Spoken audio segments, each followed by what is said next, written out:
I don't know what's going on. I don't know technology. I don't know what AI is. I don't think you get to know what AI is and also see a donkey jump off a high dive. I think it was one or the other, and I saw the donkey, so I'm out. If I send an email and it says the file is too big, I don't know what to do. My best guess is I try to resend it. That's what I try to do. You know how dumb that is? The computer's like, no, and I go, what about now, though?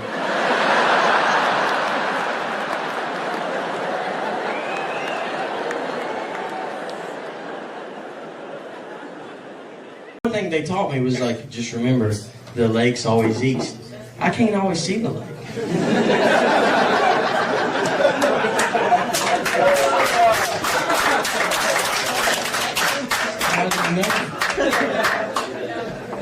And people ask me, because you see someone, this is another reason I wear this shirt, because don't ask me for directions. But people will ask me, they'll be like, hey, I need to, get here. And I'm like, the lake's east.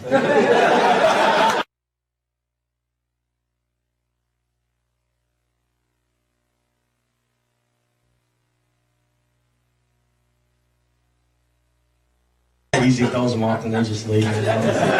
And I keep going wandering around the city with my compass. Another thing here is, my only phone here is a cell phone. Cell phones are about ridiculous. The signal on a cell phone, does it ever work? Because there's really never, the one time I get a full signal, if you do this, you're done. You're out. Your signal's gone. You have nothing else left. I got quite a few places that Verizon guy can go and he ain't gonna be able to hear when he says, can you hear me now? Like my house. Come to my house. Come outside my house. Walk down the street. I can be standing in the middle of the ditch and I'm sure I would still be like, can you hear me? Hello? Hello? And I hope I never get hurt and have to call 911 because I'm screwed. Or if someone breaks in my house and I have to climb under my bed, I'm like, hey, there's a guy in the house.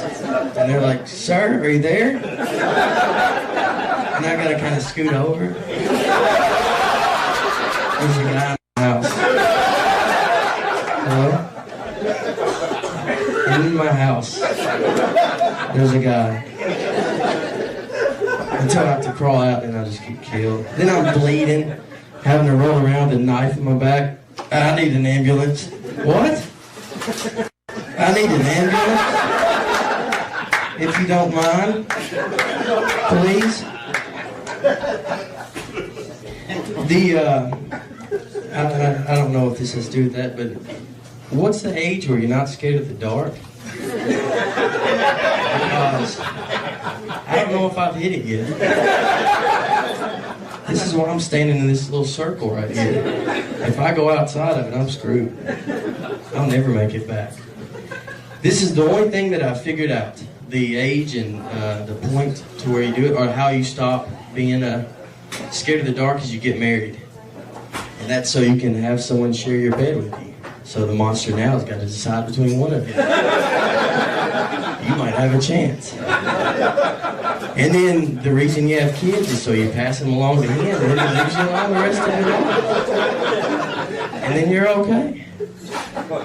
And the thing about, when you were a kid, you were so scared of the dark and you just hated it. Unless there was one other kid in there. Then if you had a friend over, then it's 2 8-year-old kids in the bed and you're like, I'm feeling okay. Like the monster's down there going, Fred, Johnny's got someone to spend the night tonight. I don't know if I'd go up there. That's 2 8-year-old kids you got to mess with. It's probably not a good idea. Heard his parents are divorced though, so let's go after his dad. A game you used to play also when you're a kid is hide and seek, hide and go seek. I think that is a very, very fun game. I don't think it gets taken seriously enough though.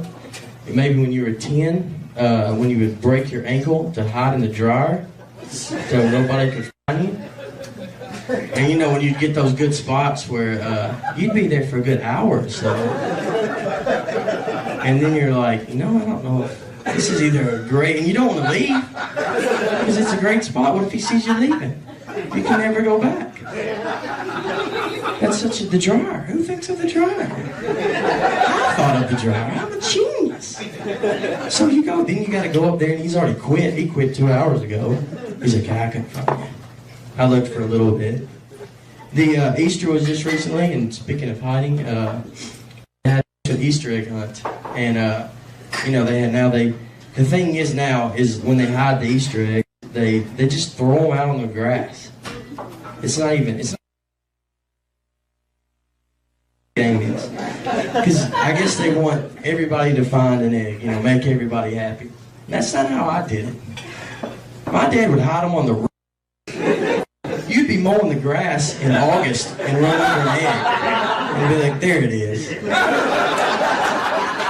I found it. You climb trees, fall down and break the leg, get up, and you still had it. And then you'd open it, and it was the money egg, and it was worth everything, with $5 in it, and that's all you needed. Holidays are great, too. I remember the first time I met the Easter Bunny. He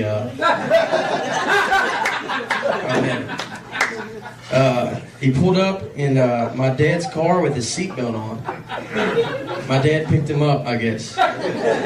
He was about 6'5". I was wondering, I was like, that's a tall Easter Bunny. It's not what you think. I don't see how he snuck in my house. Santa Claus also is someone that...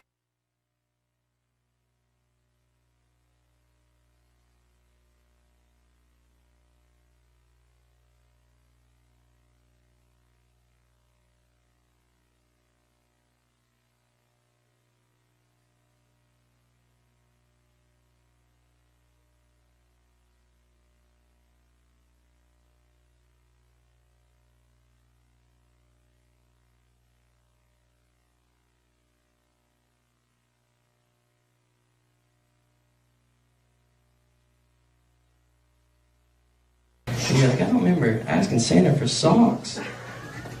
Where did he get that idea? Socks and a toothbrush. He's wasting two good presents on socks and a toothbrush. Did my mom talk to him when I left? Because I don't remember saying that. And then you got to go through the opening the presents and everything, and that's an awkward moment when you got to open presents. You don't know the reaction you're supposed to give, especially when they're like, go ahead and open it now. We're going to watch you. And then you got to open it, whether you like. Are you supposed to jump up and just start running around the room? I can't believe you got this. This is unbelievable.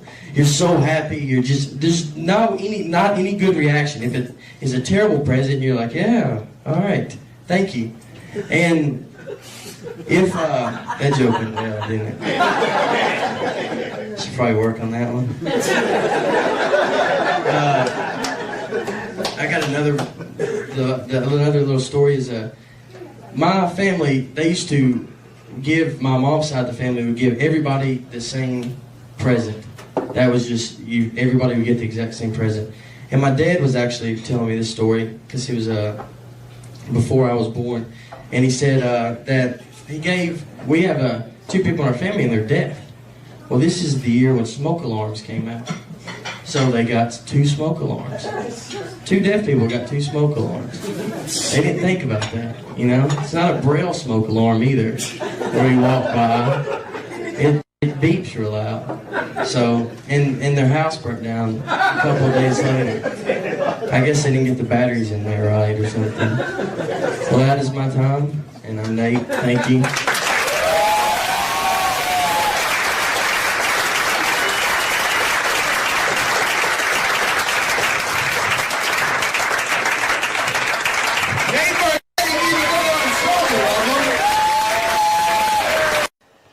It's great having a kid. I've been married for 7 years, and so now we just have a 1-year-old daughter. So it's getting pretty serious, and this is what took it over the edge. We were living in New York when my daughter was to be born, but I'm from Tennessee, so we flew home, and my daughter was born in Tennessee. I didn't want her to be born in New York. I don't need her growing up thinking she's better than me. So I was like, you start where we start. All right. How about that?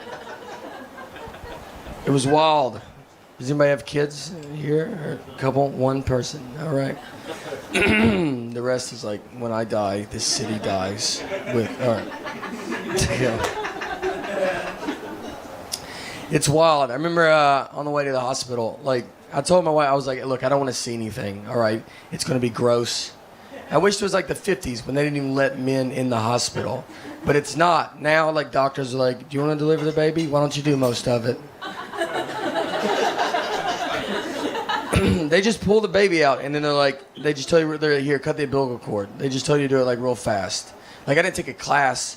They just act like I'm the guy that cuts umbilical cords at the hospital. I almost cut the wrong part, and they were like, that's not right. I was like, oh, maybe, you should jump in. You did go to doctor's school for this. I don't know why I'm doing minor surgery right now. And then they just hand you your baby, and they're like, all right, we'll see ya. And that's when you're like, I'd really like your help now.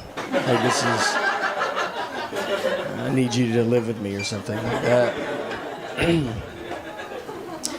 The first question I asked, they should have probably kept, like, I was holding her, I was like, how much do you feed it? I bet it's a lot. It seems like it'd be a lot. It sounded like I was buying a hamster at a pet store. The big thing they tell you, the number one thing they say, they're really big on, like, they're like, whatever you do, let's just try not to shake this baby.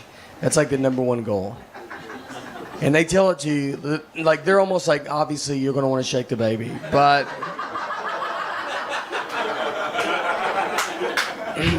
it would be so awesome if you just did not shake this baby. That would be the best. And then they showed me a video of a guy, like, that's like, here's what I do instead of shaking my baby. Like, he was like, I take walks, for instance. I walk 70 miles a day or something. I walk a lot. Then I signed a certificate, like I was in kindergarten, that said, all right, I promise, I swear to God, I won't shake the baby. Quit asking me about this. I've never heard the word shake so much in my entire life. That's all we talked about. And the first night we got her home, she was like, you're like delirious, you're just confused and tired, and she was like crying for like 6 hours, and I was like sitting there, I was like, wait, are we supposed to shake this baby? Like, is this when we do it? This seems like when you would do it. But we didn't shake her, so it's cool. We have rocked her aggressively, but she had to go, went to the doctor to get, like, when she was 9 months old, you have to do like a 9-month-old checkup. So we go to the doctor, and she has to get a shot. And it's like the worst, like when babies get shots, because they don't know what's going on. Like, she's just looking at us being like, this day's going unbelievable. Like, I don't see what could go wrong, What could go wrong? Why would anything go wrong? And then you're looking at her like it's about to all go wrong. You don't even sort of understand how wrong it's going to be. So she gets the shot, so we go to grab her, because we're going to hold her and console her. But she doesn't cry. She's just fine with the shot. And, like, we're just sitting there, like, the doctor's surprised. Like, my wife's like, maybe this is a sign that she's going to be, like, a powerful woman, like a strong girl. And I was like, maybe. We should also see if she's going to be a psycho. Like, who doesn't cry when they get a shot? Maybe that's what we should look into. That doesn't make you nervous? I would cry if you gave me a shot. She's already fine with pain at 9 months old. Like, in 20 years, I'm either going to be telling her, like, look, we love you so much, and we're happy that you've accomplished everything. Or I will be on the news going, we love you, but you need to turn yourself in right now. Just do the right thing.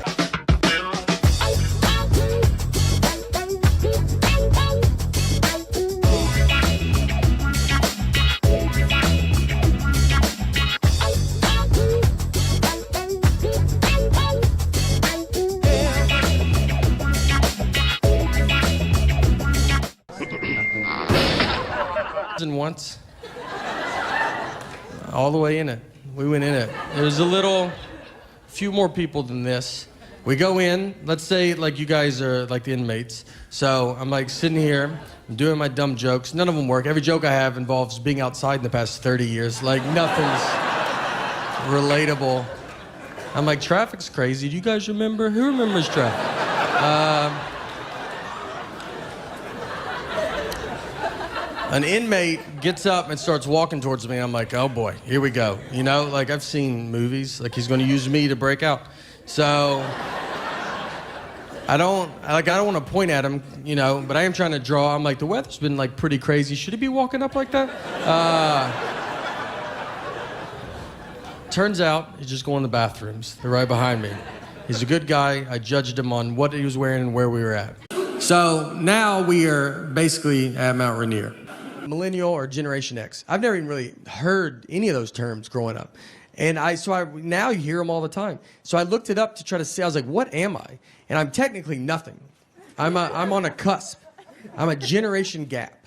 And what we are called, Zennials, or we're called the Oregon Trail generation, or we are called, my favorite name is the Lucky Ones. And it's true, we're very lucky. We actually grew up in two different worlds. When I was a kid, I grew up like it was the 50s. Like you would go outside and your parents just didn't know where you were.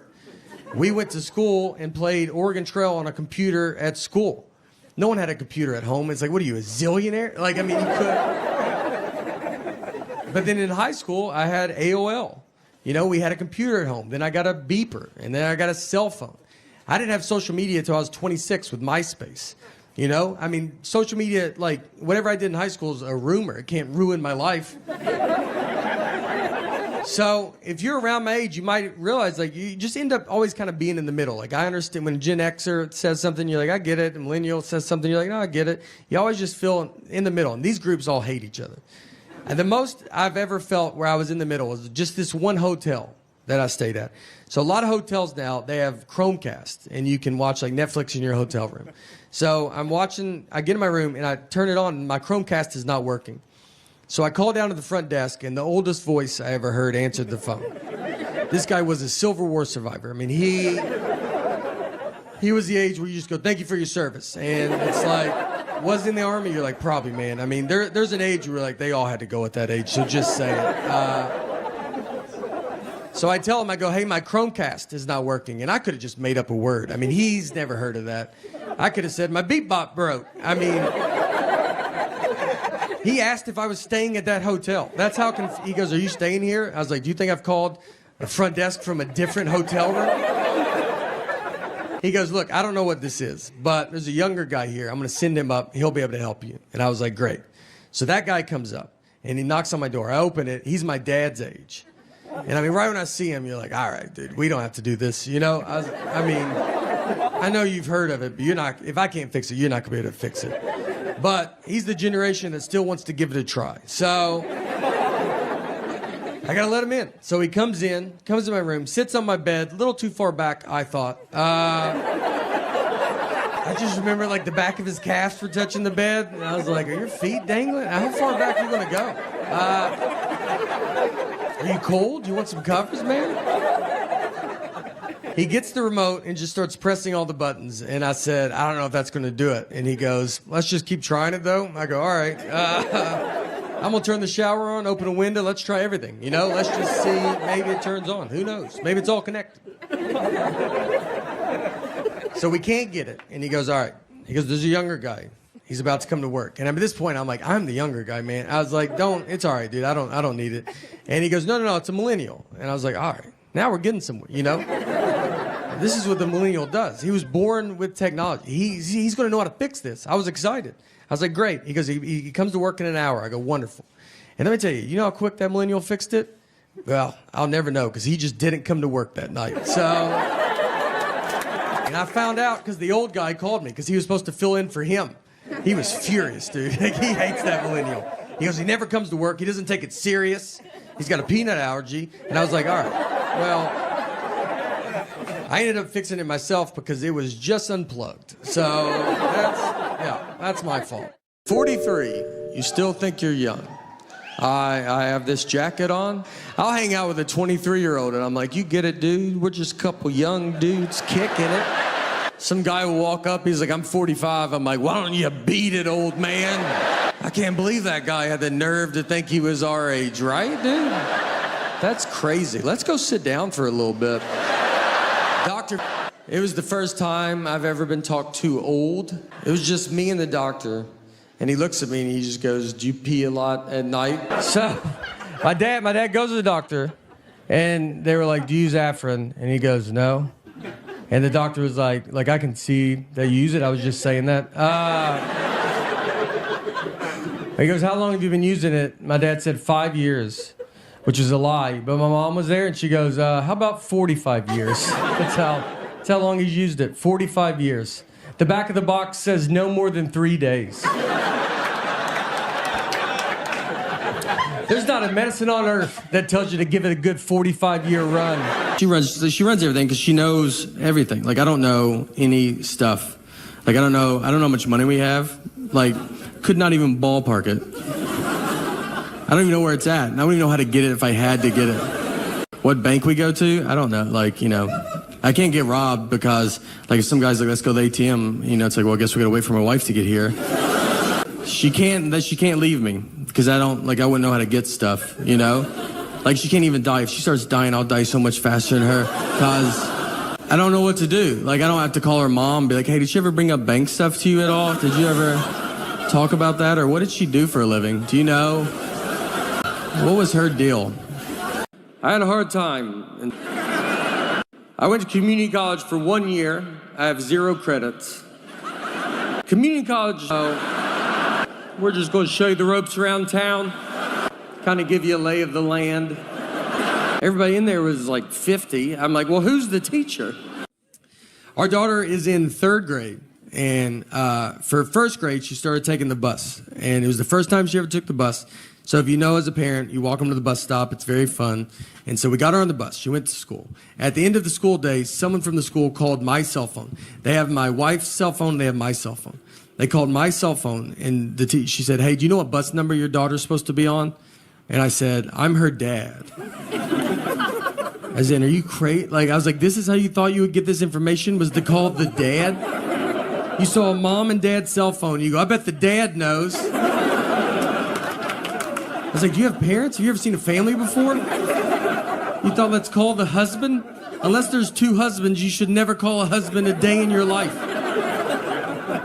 I would rather you ask a lady that doesn't know her. I think she could get to the bottom of it quicker than I can. I had to go get her. I go, all right, I'll come get her. Tell me the name of this school and I'll come get her. Where does she go? A lot of kids, when you pack lunches now, you got to be careful because a lot of kids have peanut allergies now. And our daughter actually has cashew allergy with tree nuts. And so I don't know what tree nuts are, but it could kill my daughter. The doctor just goes, can't have tree nuts, and that's it. He left. And I was like, we'd love to know. I don't know where nuts came from, but apparently they come from 2 different places. And one of them's a tree. I feel bad. I'm here. Look, I want to defend all these kids with peanut allergies. I don't think they get defended. They get yelled at by adults. We got a lot of adults addicted to peanuts in this country. And they're furious. I haven't had peanuts in forever. You could take peanuts out of my life, I don't think I would notice. And we just have, adults are yelling at these children like they chose it. Like when they were born, the doctor goes, hey, do you want to be a nightmare to everybody? Every scenario is life and death. You ever been on a plane? They just announce it. These planes just serve pretzels and be done with it. But they try every flight. If they can't, they just go, all right, everybody, can't have peanuts today because that loser kid right there. And these grown-ups are booing them. I mean, the only reason I'm on the flight is for the peanuts. I don't even know where it's going. The guy, we don't have any of that. What do we play Fort? You got to keep everybody out of where you are, especially girls.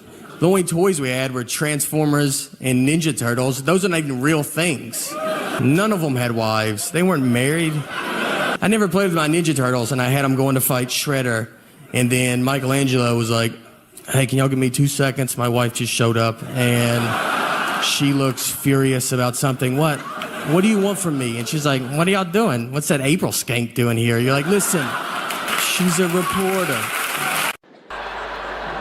My name in their system is Nathan. And on my license, my name is Nathaniel. You can't just change it. I've asked Delta if they could change it, and they're like, we can't change it. I feel just always like near, especially about home. It's like I married a cat that I'm like, you're just always on me.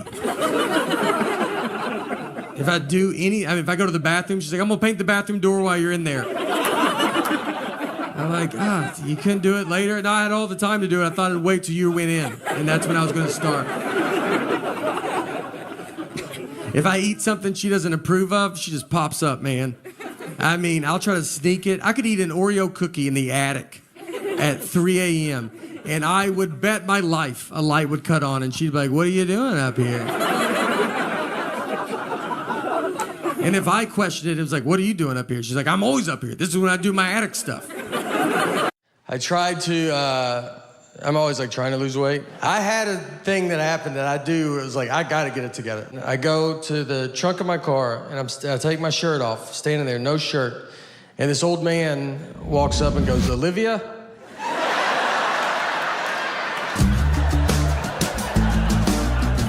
I had to turn, I was like, I'm sorry, what did you say? I'm sorry. And he was like, oh, sorry, honest mistake. And I was like, I don't know. He was looking for his elderly wife and saw me with no shirt on and thought that could be Olivia. I had a car that he does not recognize. I don't know who he disrespected more, me or Olivia, to be honest. I mean, we could both have a word with him. We're at a Holiday Inn Express. So the breakfast buffet there is where they have the cereal where you turn the knob and like 4 pieces fall out. It's like how you feed a cat for a long weekend, you know? That's enough. They had batter and syrup. And so you pour they had the waffle iron where you make it yourself. So you pour the batter on the waffle iron, you shut it, you turn it over, it locks, it cooks for 2 minutes, you turn it over, you open it, half the waffle comes off, half stays forever. That's how you eat a waffle. So I'm with my buddy of mine that's my age. So we go through, he's in front of me, not really talking or anything, just going through. He gets to it, it's batter and syrup, they're in clear containers. They're not labeled, but they're in clear containers.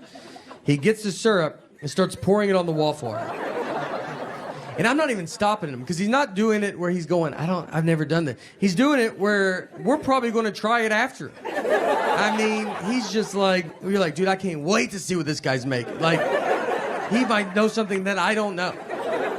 He shuts it, turns it over, it cooks. He's like looking at us. We're like, I mean, the whole line's like, yeah, what is that going to be? And it makes black smoke is what it makes. Just, I mean, dark black smoke. Just starts filling the lobby. The manager comes over. He's like, what are you doing? He's like, I guess I poured the wrong one. These are not labeled. And the guy's like, they're in clear containers. Do you not know the difference of batter and syrup? And he's like, I bet it happens all the time. He goes, I've worked here my whole life and I've never seen this. So they threw the waffle iron. They just throw it away. That's what they have to do. Just throw it away. It's over.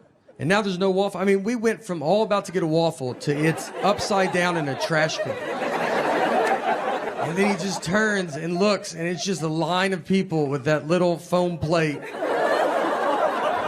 And just everybody's sad. I just hear someone in the back go like, I set my alarm for this. I mean, 2 guys didn't have shoes on. They go, I ran down with no shoes in that elevator. I thought I was going to miss it. I don't know anything about history. And I can tell because every history movie I watch on the edge of my seat. What is going to happen? I watched Pearl Harbor. I was as surprised as they were, you know? I don't read. Yeah, and I think that matters. Reading is the key to smart, I believe. And I don't do it. I think it's caught up to me. I want to do it. I like the idea of reading. I even buy books. But these books are the most words. And it's every book. You just open it and you're like, what are you talking about? And they don't let up. Every page, just more words. How about you put some blank pages in there? Why don't you let me get my head above water for 2 seconds? I went to career day for my daughter's school, and I get what I do is very fun. But I was nervous because I'm there with real people and they're smart. And so I was hoping to sit at a table alone. They put me at a table with a surgeon, which I think they did it on purpose. Almost to show the kids, here's the difference between reading. So the kids come up and they're like, what subjects do you use for comedy? And I was like, I don't even know what the subjects they're taking. I was like, I do English. I do mostly English on stage. They asked him, how long did you go to school to be a surgeon? And he's like 54 years or whatever. It's like and they asked me, they're like, how long to be a comedian? I was like, you're good now. So, look, finish elementary school, make your parents happy, but then I'd get out and get after it. So I'm 41 years old. And when I turned 40 was the first age I did not want to turn. I remember my parents turning 40. It just feels old. And it's also the age that you do realize everybody you're talking to, you are older than. Before you're 40, I think everybody you talk to is your age. And for some reason, when you turn 40, you're just older than that person. I'll just be talking to them like, remember that? It's like 97, 98. They go, I wasn't born yet. You're like, golly, are you serious, dude? In my eyes, we look the same. Where's your dad at? Let me talk to him, because I swear I thought you were my age. They did a thing on 60 Minutes about, like, do you know you can buy a tiger here? Like, if you guys want to buy a tiger tonight, I could get you in touch with someone that does have tigers. I don't know if I can. You can't buy a tiger here in the U.S. They did an undercover, reporting on it. And my favorite part was they asked the guy that sells tigers, they were like, so do you think it's, too easy to buy a tiger in this country? And the guy was like, yeah, it's way too easy. And you know what? That's why America's the best, all right? I didn't even know you could buy tigers. I would have been embarrassed to ask. And then I come and find out I don't really have to jump through hoops if I do want to buy a tiger. It's not an all-day thing, it's like an hour. I'll be right back with our tiger. And everybody wants to take away guns, it's like we gotta get everybody's guns. But then that makes me nervous, because I think if you take away guns from people, those are the exact same people that will buy tigers. And that's a much bigger problem, all right? You're probably gonna be like, look, here's your gun back. And they're like, no, I'm good, dude. My tiger is way better than my gun.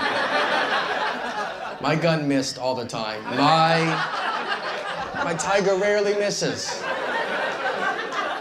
Even if he does miss, it's just for a second, it's never, if the guy dodges, he's like, your dumb tiger missed. It's like, it did not. It is right behind you now. And yeah, he's pissed about it. So I do zero working out. Not even, it's not like you're like, whoa, wow. It's like, yeah, we figured that. Every hotel I go to, I ask if they have a gym. I don't even have clothes that I could work out in. There's no way. I'm like, is it 24 hours? I was going to start tonight at midnight. So I was wondering if that's... What I've learned, what's easier than working out is just tell people that you used to weigh 300 pounds. That's a lot. They don't know, So I've never weighed 300 pounds, but I look pretty amazing for a guy that used to weigh 300 pounds. You're like, yeah, I got tired of being tired, all right, Today's my cheat day, obviously, but normally I'm pretty strict. My parents are in their 60s, and when your parents hit their 60s, just so you know, you kind of realize that you go, all right, I'm in charge of this family now, They don't give it up. They don't offer it away. They just start doing stuff that you're like, I don't. We went to the store the other day, and we walked back to the car. We were in the store for an hour. We walked back. The driver's side door is wide open. He drove, opened the door to go inside, and just kept walking. He's been driving for 50 years. And I know cars are getting crazy, but one thing that stayed the same in all these 50 years is you got to open and shut that front door. My dad wore my mom's pants to a funeral. That was the day that I was like, look, we can't listen to this guy no more, We got to go get him. He doesn't know what's happening. Look, to be honest, I've never taken care of the one dog we have, but two would be fun. Our dog sleeps in our bed, and someone told me you're not supposed to do that because you lose dominance over the dog. And I asked him, I said, what year do you think it is?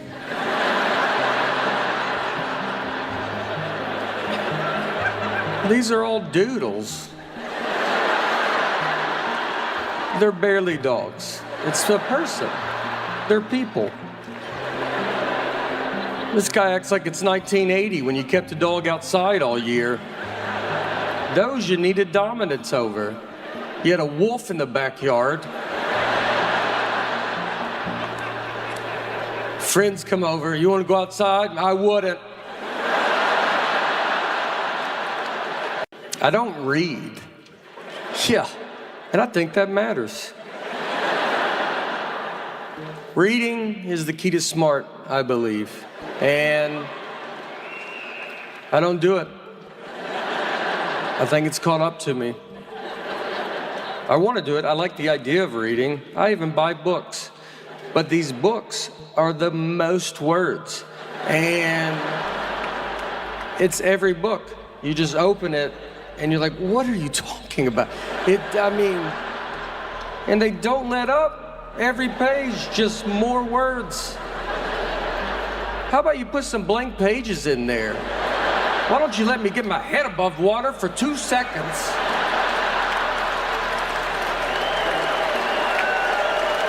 Nick's a little person, very fun. We started comedy together. He, very easy to trick. We were once at a coffee shop, and a guy was sitting near us with a big husky dog. And Nick just goes, hey, you think that's a wolf? And I just said, yeah, I do think it's a wolf. They just passed a law that if you can catch a wolf, you can have it as a pet. And he goes, should I go ask him about it? I was like, I mean, absolutely, you know? I mean, he wants to talk about it. That's why he brought that wolf out here. And I watched him walk over to him and just go, excuse me, is that a wolf? And the guy, I mean, he didn't really know how to answer it. He said, what? I mean, you think I brought a wild wolf to this coffee shop? And the wolf's just being cool about it? It's not losing its mind right now? When we were doing these driving shows, we were all on a bus together. I convinced Nick that I didn't know who Nancy Kerrigan and Tanya Harding were. Nick is learning this, that I do know who they are. He's learning right now with you. I never told him. I absolutely know who they are. He brought all his references are just 90s sports references. He only can reference the 90s. And so he brings up Nancy Kerrigan and Tanya Harding, and I was like, who's that? He's like, what? You don't know who they are? And I was like, I don't think anybody knows who they are. And he goes, dude, this is like a huge story. It's like figure skating is like a mafia hit. I was like, I've never heard this, dude. Don't you think I would have heard it? I mean, I was like, no one knows this. He's like, he's losing his mind. I go, they should make a 30 for 30 if it's that good. He goes, they did. Another guy's like, they should make a movie about it. He goes, there's a movie. And he's just losing it. I go to get my phone to get another flight, and I've lost my phone. The night before, I've lost it. So now I don't have my phone. So I have to go buy a ticket over the counter like it's the 50s. And when you walk up to a counter, they don't expect you to be buying a ticket like that. I got up there, and they were like, all right. I was like, I would like 1 ticket to Austin, Texas, please. And they said, all right, go buy it, and don't be weird about it. I go, no, I'd like to write a check to you for 1 ticket to Austin, Texas. And they didn't have a flight, so I have to do that at every terminal. I just have to keep going. 1 ticket to Austin, Texas, please. I finally found a flight, but the girl behind the counter, she's never sold a ticket like that. She's like, I've worked here for 10 years and no one's ever done this. Someone gave me an Under Armour shirt. Do you know those? It's like skin tight. Like it just shows the worst parts of your body. I look better without a shirt on than with that shirt on. You know, like in plastic surgery, how they draw like markers on you and stuff? Like they should just put you in that shirt and be like, obviously you can see we're gonna go after the target areas. I always tell people I gotta get back in shape, but I mean, I've never been in shape. So doctors are so unimpressed with birth. The big message they tell you, they're like, all right, whatever you do, let's just try not to shake this baby. That's the #1 goal. And they tell it to you almost like, obviously you're gonna wanna shake the baby, but it would be just so awesome if you just did not shake this baby. And then I watched a video of a guy, and he was like, here's what I do when I feel like I wanna shake my baby. I take walks, you know,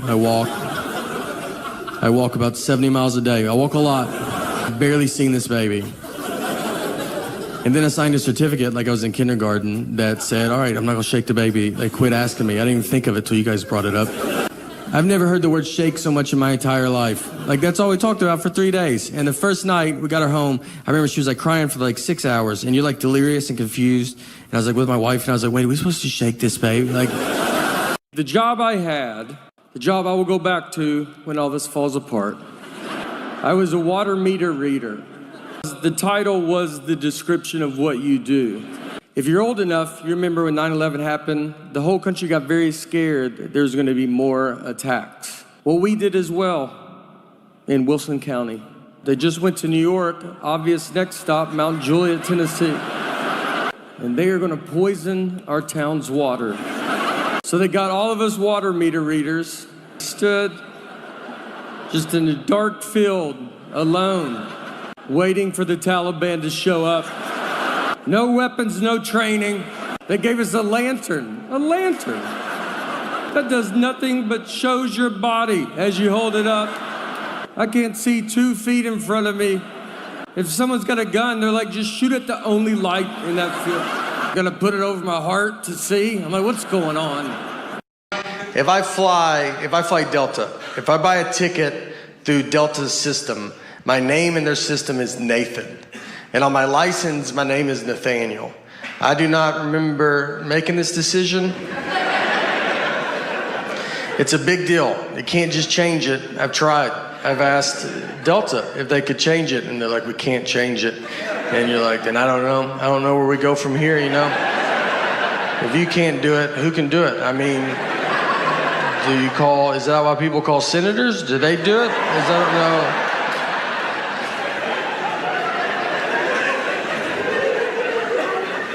What you have to do, you have to mail your birth certificate in. Some moms give their children their birth certificates. I've never received mine. I thought I was the proof of my birth. So, I will never go through that process to get my name changed, so I just deal with it. And it gets brought up. Once I was checking a bag, and the guy behind the counter, he sees my ticket says Nathan, the license says Nathaniel, and he was like, this is not good. He goes, these names don't match. And I was like, but they match, right? Like, you can see the leap that we took to get from one to the other.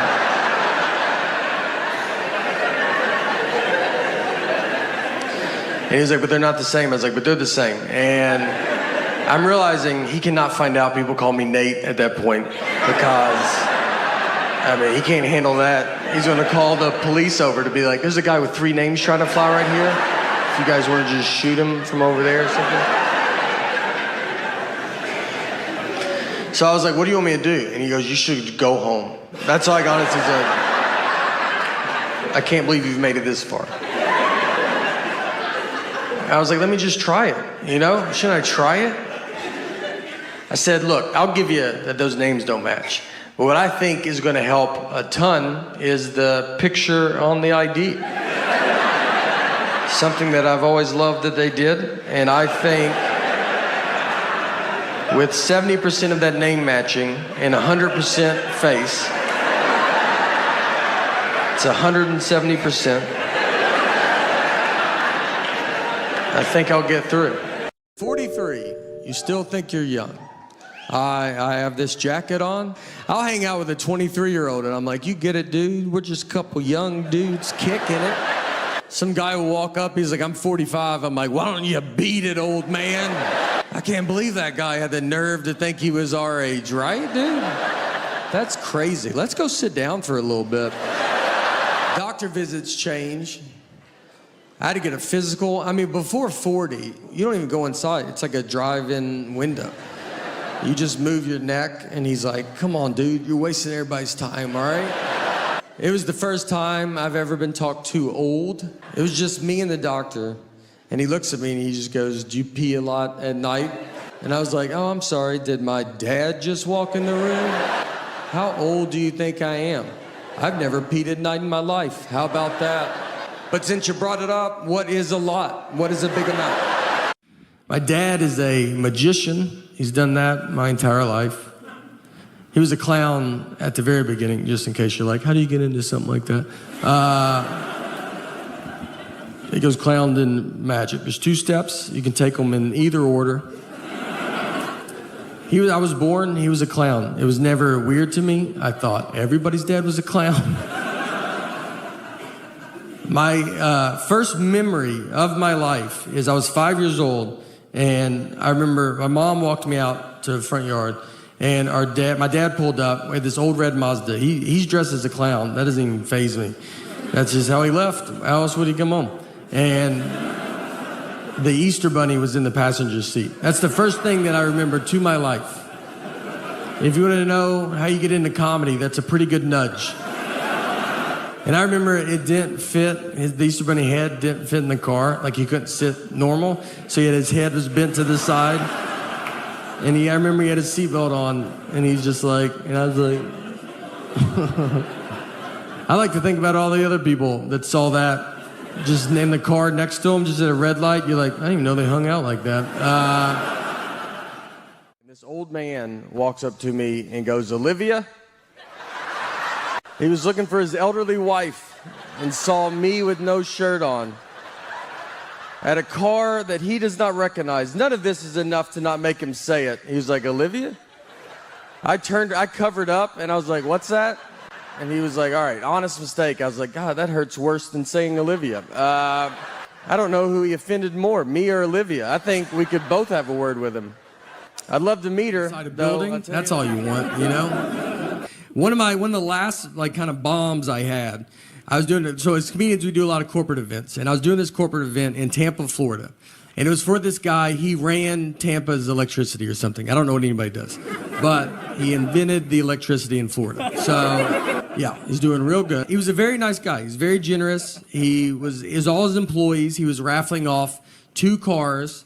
He gave away a bunch of TVs, iPads. I mean, honestly, probably $100,000 worth of gifts he was giving back to his employees. Very nice. Well, I was one of these gifts that he was giving back. So in the middle of giving this stuff away, he stops and goes, all right, got a big surprise for you. Can't believe we got this guy to come here. And he brings me out. I mean, nobody's heard of me at all. I mean, they're all looking at it like, I think I could get this guy to come to my house. I mean, who is? I start doing my act. I do 1 hour. And just 0 laughs. I mean, nothing. And I'm not doing new jokes. I'm doing the greatest hits. I told the iced coffee with milk story 3 times. I kept just doing it. I was like, all right, I'm going to do it one more time. I don't think y'all were listening. People were leaving. The guy that drove me asked someone that left, and he just goes, hey, is the comedy show almost over? And the guy goes, I don't even know what you're talking about. There's a guy giving a speech up there right now, so maybe after that. So we get done, and then the guy comes up. You know, I have to talk to him. And I was like, look, I'm sorry, man. I used to be able to do comedy, and I lost it. You know, it's over. And he was very nice. He goes, no, it's all right. Nothing's your fault. And I was like, all right, I don't know how that's possible. And he goes, well, when you were up there, I remembered that most of my employees do not speak English. And I was like, all right, yeah, they'll do it, you know. Maybe don't hire an English-only speaking comedian. No heads up at all. Not that I could have changed it up, but it just would have been nice to know, you know. All seriousness, though, global warming, we gotta stop it.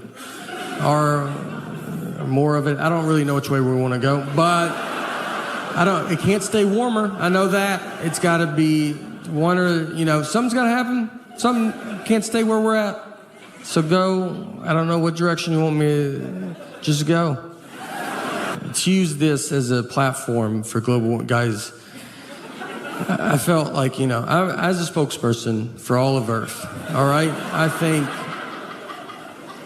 I'll give you a message that I don't think no one will give you, and I'm here to say that we're doing fine. So just relax. We're doing great, all right?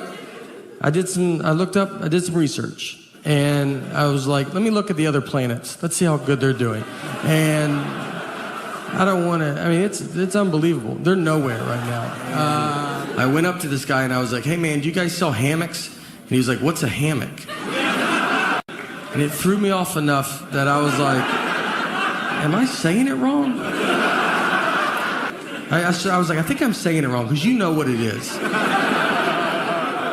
And I was like, is it hammock with a T? Does that sound right? Like, do you guys sell hammocks? And he was like, we're out of hammocks. We're out of them. hammock season. And I left, went to my car, Googled where to buy a hammock. And Google was like, do you mean hammock? I was like, I sure do, Google. Where were you at during all of this? I travel all the time. And if I fly Delta, if I buy a ticket through Delta's system, my name in their system is Nathan. And on my license, my name is Nathaniel. I do not remember making this decision. It's a big deal. You can't just change it. I've tried. I've asked Delta if they could change it, and they're like, we can't change it. And you're like, then I don't know. I don't know where we go from here, you know? If you can't do it, who can do it? I mean, is that why people call senators? Do they do it? I don't know. What you have to do, you have to mail your birth certificate in. Some moms give their children their birth certificates. I've never received mine. I thought I was the proof of my birth. And you gotta mail it in. I've never been a big mailing in guy. I've mailed maybe 4 letters my entire life. I just never done it. Stamps make me nervous because I don't know how many you're supposed to put on. Where they're gonna be like, you should put one more on. And they changed the price of stamps, and that's not in the news, you know? You don't find that out on Twitter. You have to find out from old people. They're the only people that know. They keep up with it. They're like, stamps went up. You're like, okay. All right. Is it $100? Like, they're furious. They're like, is it $100 a stamp? It's 3 more pennies. So, I will never go through that process to get my name changed, so I just deal with it. And it gets... my parents are getting older. So my mom, we had her go pick up our daughter recently at a friend's house, and I texted her the address. She drove to the wrong house. So she knocked on the door, another grandmother answered. Well, this is not good. This is like 2 dogs seeing each other through a fence. They're gonna be there for a while, you know? So my mom, she knocks on the door. My mom goes, is my granddaughter in there?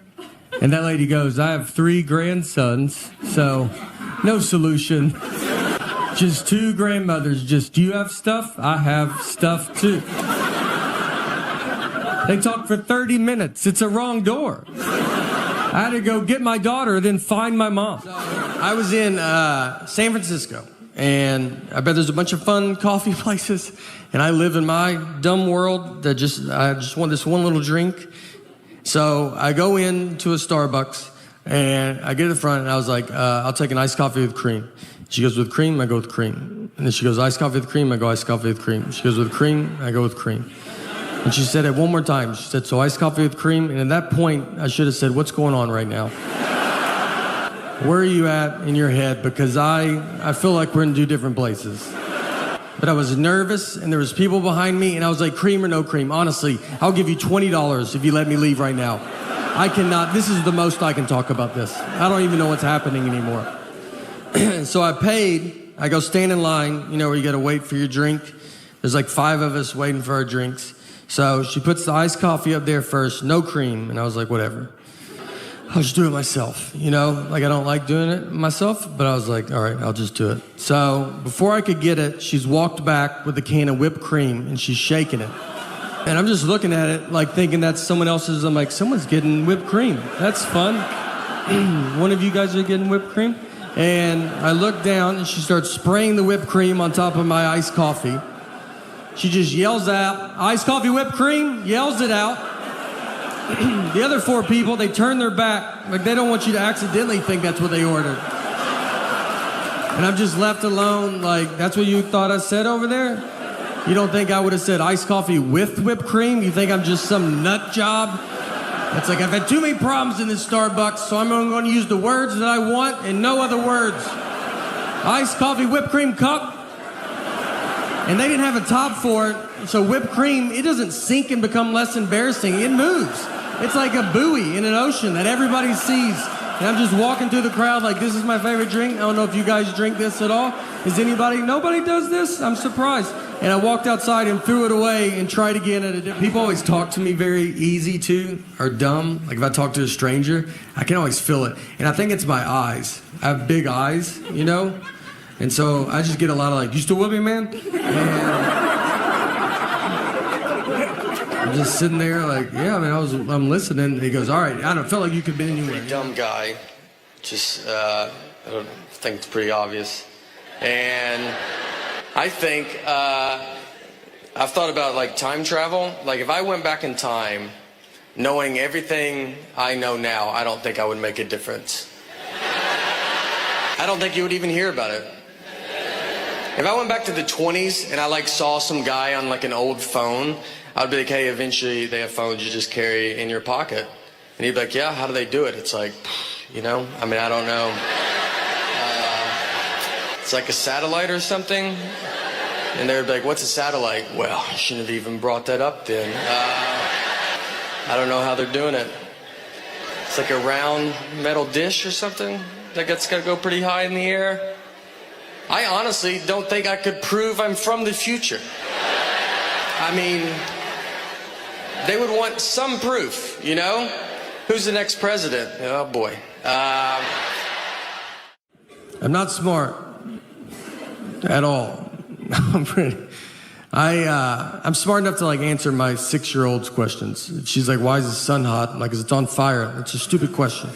And I tell her that, all right, because I know that she'll be smarter than me next year and then just for the rest of her life. So I am really sticking it to her while I can. I know nothing about like adult stuff that you're supposed to know about.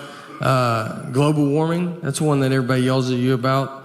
And they're like, you better do something. I'm like, I'm so tired of it. Let's do it. I'm like, I barely made it out of high school. I don't really know how rain works.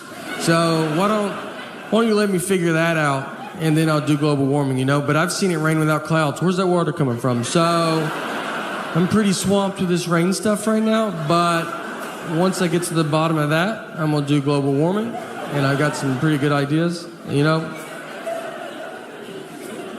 We recycle, you know, and we recycle because of my wife. It's her, she gets all the credit for that. I would never recycle if I was by my, I don't do it if she's not looking at me. So I would never do it if I was alone. I looked up a list of like, all right, like what are you supposed to do for global warming as an individual? And it was a big long list. But the first thing on the list was my favorite. It just said, just talk to your friends and family about it. Think about your friends and family. Like not the ones that are the good ones close. Think about how far out it goes. Just when you guys get together, like, do you mind if we talk about global warming for a little? I just thought this would be a good time to get into it. I had a great aunt and uncle fist fight each other at a wedding. Let me get in the middle of that fight. Any chance this fight was about global warming? Because I just would love to get that conversation rolling, you know? I get it. It's for our kids and their kids, and we want to make sure they have a good earth and their environment and stuff. We don't want to have a bad earth. And we don't want them to be mad at us and yell at us. But I don't think they will, because I don't think we get mad. I don't ever see litter on the ground and call my grandmother and be like, where do you get off? You know? I don't know how you show your face anymore, all right? It's cloudy today. Is that because you smoked on planes? Probably. Why'd you have to smoke that high? Where do you think that smoke was going? We did stuff as a kid. I did Earth Day as a kid. I think they still do Earth Day. And we did it. I'm from Old Hickory, and we were a plant, like DuPont plant we were a plant town. So they had a plant, and we went and planted trees in front of the DuPont plant. And there was just black smoke coming out of this, like, and we're just in front of it, like, this is for Earth. And if you can't even see us, it's so dark.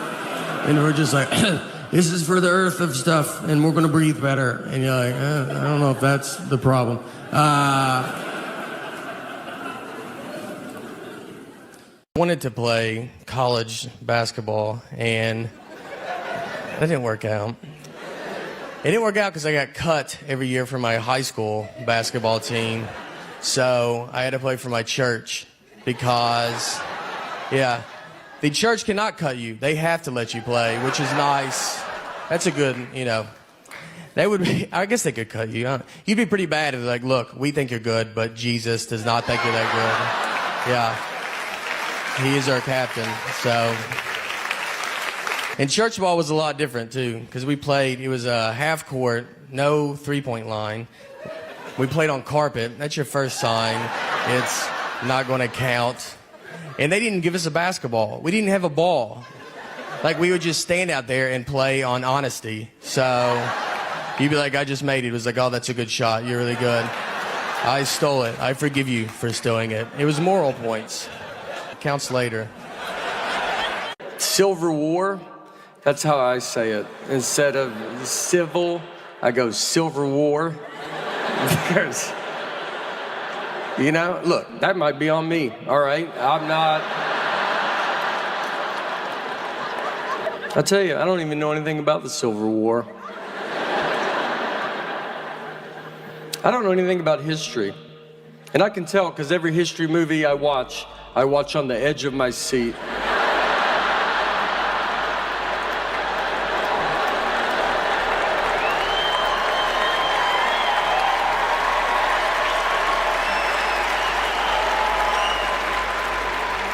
What is gonna happen? I watched Pearl Harbor. I was as surprised as they were, you know? My dad, too. My dad has surgery 8 times a year, probably, and he loves it. He loves it. He had surgery because he was addicted to Afrin, the nose spray. Look, I've been addicted to Afrin, the nose spray. If you don't know what it is, I would honestly tell you not to get involved. It's one of the best things I've ever been part of. Solves everything immediately. When I was on it too, my wife she'd be like, "What's that?" No, she'd hear one puff. "What's that?" I go, "I ain't gonna live like this. I ain't worked this hard not to do Afrin in my own home." So, my dad goes to the doctor, and they were like, "Do you use Afrin?" And he goes, "No." And the doctor was like, "I can see that you use it. I was just saying that." He goes, "How long have you been using it?" My dad said 5 years. But my mom was there, and she goes, "How about 45 years?" 45 years. The back of the box says no more than 3 days. People that we know in the industry. And this next guy, I became a fan of because my girlfriend was a fan of his comedy on Jimmy Fallon, and she made me go here in Kansas City to watch stand-up, and I went and saw him and just was blown away. Then I watched his special, and then I watched everything I possibly could, and I reached out to him and said, "Dude, you are so hilarious. How would you like to come to an amazing charity event in Kansas City?" And without hesitation, he said yes. And during the show this night at the Sprint Center, I kept going back to him and saying, "You sure you're going to do okay? You sure you're going to be... You sure your jokes are good? You sure just messing with him?" He proceeded to get up and tear the Sprint Center down. I've never seen a crowd rush to give a standing ovation like I did that night. Ladies and gentlemen, may I introduce you to my friend, Nate. How do you say his last name again? Nate Bargatze. Enjoy. This next comedian we're bringing to the stage is one of the hottest comedians there is right now. He's got an amazing Netflix special on right now called The Tennessee Kid. His name is Nate Bargatze. He's here to perform for you right now. Give him a big Kansas City welcome. Yes, yes. Nice. We got him. We got him. All right. Thank you. Thank you. I'm gonna put this energy pretty late in the show.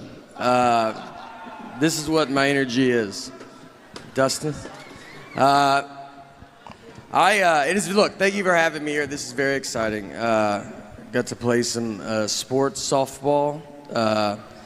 Struck out, but it's just a pretty big yellow ball. And I like to play, I play a lot of sports. I like to golf. And recently I was golfing, and I got done, and I was very hot and gross. So I wanted to change my shirt before I drove. So I'm standing in the trunk of my car in the parking lot. I take my shirt off, and this old man walks up, and he goes, "Olivia?"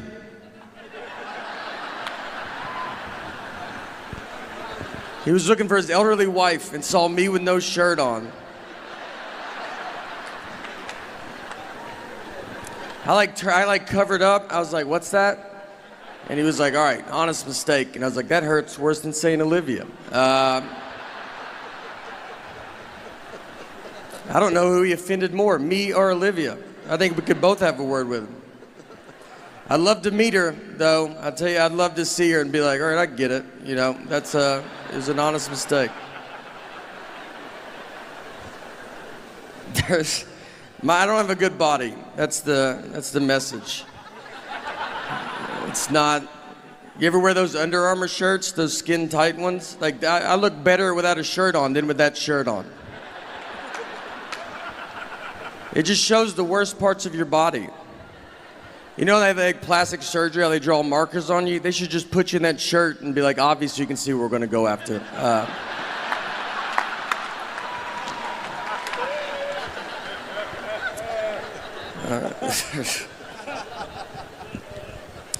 We did play softball. I did do some sports growing up. I played baseball, and when I was 13, I was playing baseball. One time I was up to bat, and I got walked. So I take my base, I get to first base, and I turned around, and the catcher was still standing there, and he was holding the ball. He's like staring at me, like he was daring me to run. And I was like, all right, dude, I'm gonna go. So I ran, he threw it, over through second base, ball goes in the outfield. I run to third base, the outfield grabs the ball, they overthrow third base. My third base coach is telling me to go home. This is about to be an inside the park home run off a walk. I won't be on SportsCenter. This is the biggest play that's ever happened in baseball. I slide, there's a play at the plate, and the umpire then tells us that it was only ball 3.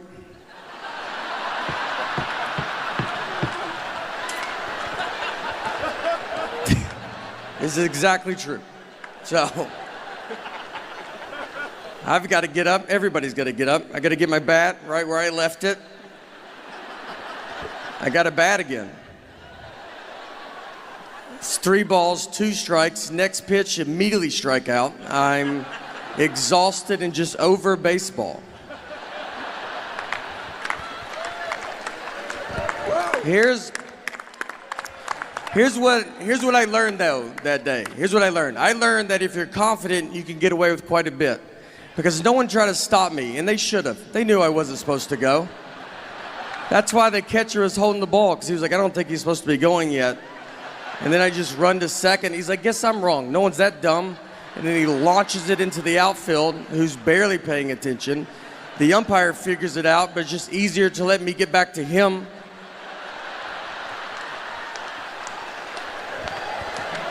No one ever told the parents either. No one ever explained it to them.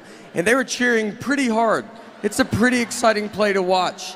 And they just see me slide into home and just stand up and bat again. Like that's just a rule in baseball.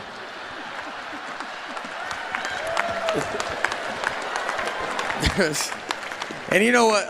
What's funny too, the year before, I got a legit triple off a walk. So in that moment, I'm like, this is just what I do. You know, like I was like, don't walk me. Like this is my thing, all right?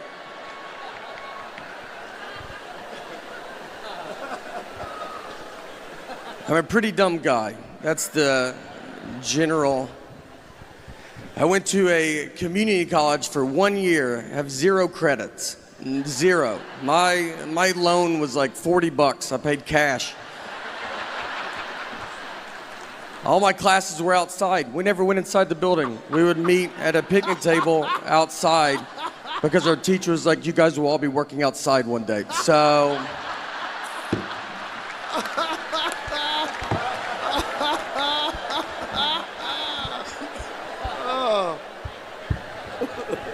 I've like thought about like if I could time travel, if I could go back in time knowing everything I know now, I don't think you would even hear about it. I think I would just get stuck. I don't know anything. Like I don't think I could. I think if I went back, I don't think I could prove I'm from the future. Like who's the next president? I'm like, just name someone and I'll tell you if I've heard of them or not. But I have no idea.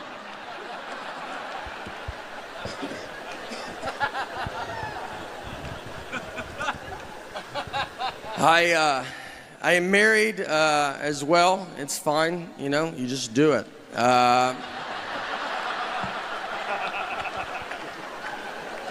This is what marriage is. It's just one guy talking and the other's like, I'm gonna get out of here. This is not. My wife, one time we were out on the lake with some of our friends and we were floating around in the water and there was a guy in a boat right next to us and my wife was like, oh, that's my ex-boyfriend in that boat. I didn't know who he was. She didn't have to say anything at all. She was just basically like, are you having fun? Because I would like to put a stop to that. And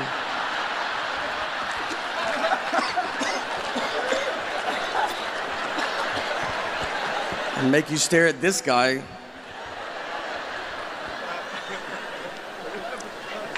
So I was staring at him, and then I looked at her, and she was staring at him, and I felt like she was staring at him to see what her life would be like if she didn't marry me.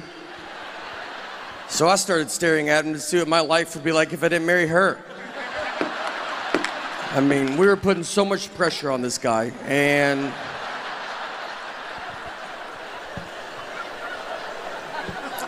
nothing happened. We basically just realized we don't have a boat. But my friends were like, you shouldn't try to fight him. Why didn't you go fight him? I was like, I don't know, because I would have had to swim over to that fight. I don't know how intimidating that is for a guy to see a head in a life jacket floating his way. And then I got to get in the boat. Have you ever tried to climb into a boat from water? It's not aggressive. It takes an hour if no one is in the boat. I would need his help. That's how that fight would start.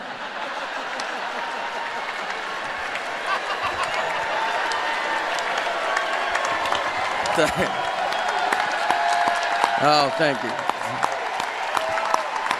Is this, all right.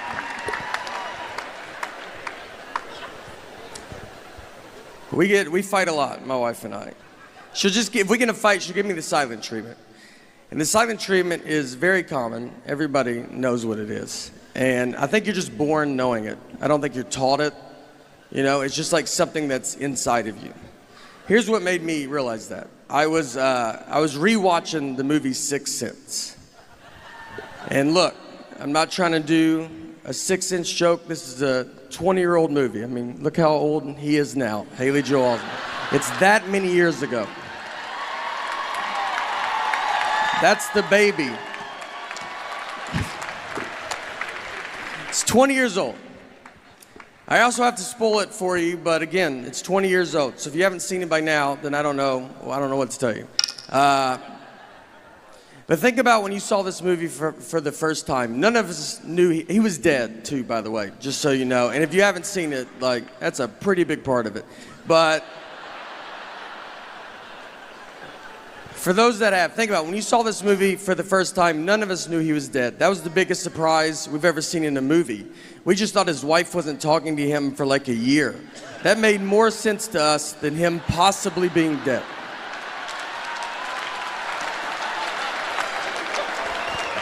And they don't hide him dying. A guy shoots him with a gun to start the movie. And we watched it for 2 hours, just like, this is what a movie about marriage. This is what marriage is like. Even if you get shot, it's your fault.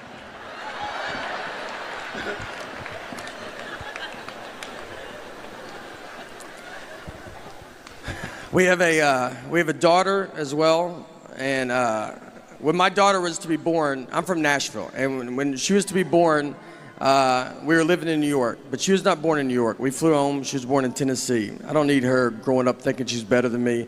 So I was like, you start where we start, all right? No one gets a leg up in this family.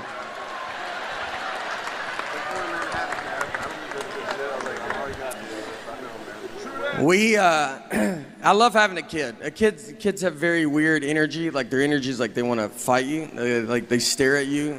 They stare at just strangers for so long. And you try to stare back like, I will fight you in front of everybody. And they just look through you. Like, please, I would love it if you tried. I'm a big chain guy. I go to a lot of chain things. I just like to go to businesses that are doing good everywhere. I'm a big McDonald's fan. I go there quite a bit. And I take my friends, and every time I go in there, they're like, I haven't been here in forever. It's like, don't act like I'm the one keeping them afloat, all right? They're doing real good. So I went in with a buddy of mine, another comedian named Louis J. Gomez. And me and Louis, we go in, we ordered our food at McDonald's, and we sit down at our table. And then Louis went to the bathroom. He left me alone with his food. So I was like, you know what? I'm going to play a prank on him. So I grabbed his hamburger, I unwrapped it, I took a bite out of it, and I wrapped it back up and put it back on his tray. That's my big prank, right? Like when he comes back from the bathroom, I'll be like, dude, did they just eat your burger? That's crazy that they're doing that, right? Is that crazy? It's a dumb prank. It's harmless. It should never leave the table. All that should happen is Louis should come back, he should open his burger, and his first reaction should be to look at his best friend who's sitting with him, who also, by the way, dabbles in comedy, and just be like, hey, I just want to run this by you before I unexpectedly go freak out on this entire McDonald's. That's what I thought would go down. Just a little, hey, did you touch my food the only time it's out of my sight? I just want to know before I try to fight a group of people that are going to be pretty confused on why they're fighting. But instead, I got to learn I'm friends with a lunatic and a guy comfortable fighting McDonald's employees because he opened his burger and could not have ignored me quicker. He looked at them so fast, almost like he expected them to do it, like it's happened before. And he's like, again with this. I will fight all of you till I find out who ate my burger. And he gets up, he starts walking towards them. I can't believe it's working. We have gotten so much farther than I'm prepared to get. So I just grabbed him. I go, dude, I ate it. Like, why would you not look at me once to see if I did this? And I get him to sit down, and it's weird. Like, everybody's looking at us. It takes 10 minutes for people to quit filming us with their phones. And it hits me. I just sit there. I was like, you're gonna get killed one day, man. I was like, let's pretend I'm not here. Let's pretend that someone did eat your burger that worked at this McDonald's. You're just gonna go blindly fight him. Not even try to size him up, see what he looks like. Do you really think you could beat up a guy that is apparently pretty confident in himself, that he's making burgers, he's then eating them, and then he's wrapping them up and just sending them out to whoever? You don't think that guy's probably the greatest fighter of all time? I think you're gonna walk to the McDonald's counter and be like, who ate my burger? And all the McDonald's employees are gonna part ways. They know exactly who you're talking about. And in the very back, you see a guy cracking his neck. He's got his fist in the fryer. Doesn't even know it. Just warming his hands up. All right, that's it for me. Thank you guys for letting me come out, honestly. I appreciate it. Thank you. Thank you. Thank you. Oh! Unbelievable. May Bargatze, everybody. May Bargatze.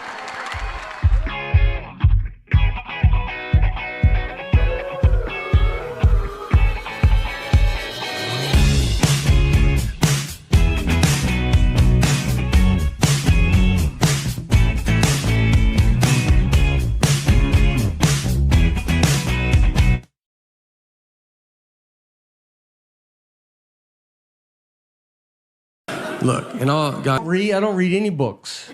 I don't do it, and I think that matters. I do think that matters. Reading, I believe, is the key to smart. That's what I've always said, and I don't do it because every book is just the most words. It doesn't let up. I mean, every page is more words. It's like, what are you talking about there? Put some blank pages in there. Let me get my head above water for 2 seconds. I went to career day for my daughter's school, and I get what I do is very fun. But I was nervous because I'm there with real people, and they're smart. And so I was hoping to sit at a table alone. They put me at a table with a surgeon, which I think they did it on purpose, almost to show the kids, here's the difference between reading. So the kids come up, and they're like, what subjects do you use for comedy? And I don't even know what the subjects they're taking. I was like, I do English. I do mostly English on stage. They asked him, how long did you go to school to be a surgeon? And he's like 54 years or whatever. It's like And they asked me, they're like, how long to be a comedian? I was like, you're good now. So, look, finish elementary school, make your parents happy, but then I'd get out and get after it. I've seen 3 seconds of Rescue 911. I remember walking through the living room. My parents are watching it. I look at the TV. A guy has a ski mask on, and a woman is asleep with her feet out from under the covers, and he started rubbing her foot. That's all I saw. I kept walking. I don't know what happened before or after, but I know I've never been able to sleep with my feet out from under the covers because I accidentally saw that 30 years ago. And my feet get so hot, and I want to put them out so bad. It is very exciting to be here. Not all shows, though, are like this. I did a show in a prison once. All the way in it. We went in it. There's few more people than this. We go in, let's say like you guys are like the inmates. So I'm like sitting here, I'm doing my dumb jokes. None of them work. Every joke I have involves being outside in the past 30 years. Like nothing's relatable. I'm like, traffic's crazy. Do you guys remember? Who remembers traffic?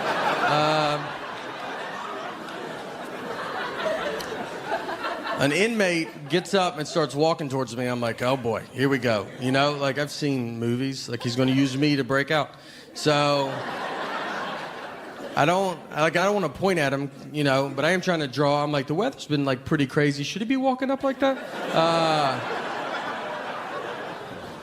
Turns out he's just going to the bathrooms. They're right behind me.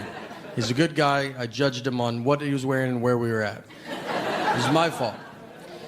He goes in, the bathrooms are not, they're like open. So I'm against this like brick wall, and I'm like standing, it goes like halfway up. So it's me, a brick wall, and then the urinals. And he just comes out and then comes and pees at picks the one right behind me. And so it's just me and him just standing there. He's peeing, I'm like trying to talk. And he just pees without even kind of a problem. It was the most confidence I've ever seen in my entire life. I mean, I thought, whatever you think this guy did it, all right? That's not, an innocent man doesn't pee like that. That's a guy, he's not getting out. I took social media off my phone. I have Instagram still on there. I feel like it's still okay. It's like, it's safe. Twitter's I feel like it's just like celebrities telling you you're the worst. That's all it is, all day. Whether it's like the presidential election, everybody's furious. And then there's a big pipeline thing. Remember that? They're like, we got to stop this pipeline. I'm like, yeah, we do. I don't even know where this is at. I couldn't find it. Right now, I don't know what was in the pipe. I don't know if the pipe was above ground, but it was like, we got to stop. People have stuff there, and you can't be throwing pipes. You can't just throw pipes everywhere you want to throw pipes, you know? And it just... I follow Leonardo DiCaprio. You know, I'm a big fan. Just want to see what that guy's life is like. He tweets nothing fun out. I've learned that. He tweeted out 100 million sharks get killed a year by people. Just threw that up. No solution. I'm just at home in Tennessee, nowhere near an ocean.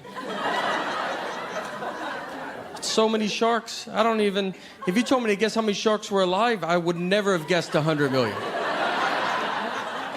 don't know, a million? I don't know. Like, who knows how many sharks there are? I tweeted back, I was like, all right, dude, I won't kill any sharks. I don't know. Is that what you wanted out of this?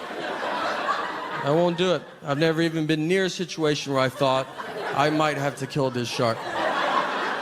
Never even met a guy that's pet a shark, but I'm not getting involved now.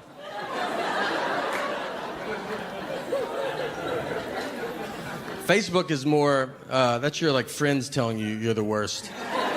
It's more local. No one has a good day on Facebook. It's everybody's worst days of their lives. And you'll be like the first thing you look at. You like wake up and you like cut it on and then just be like, do you want to see a murder video? You're like, I don't at all. I just woke up. I'm just trying to see whose birthday it is, you know? And